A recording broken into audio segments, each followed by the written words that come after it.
Guys, this is the video to learn how to show all shortcut keys in Microsoft Word in just one place like this.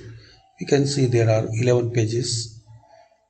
Using the macros in just one click, you will get this all command list.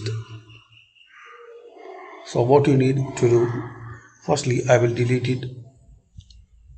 Now press Alt F8 on your keyboard.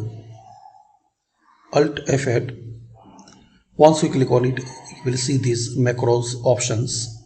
In macros, select word commands and macros name, type list commands, select it, then run.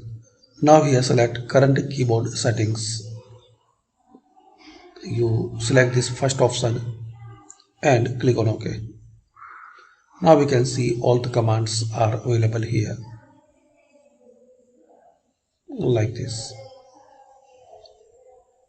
You can copy it, you can print it by clicking print. So there are about 11 pages. So thanks for watching guys. If you like this video, so hit like button, share and subscribe this channel.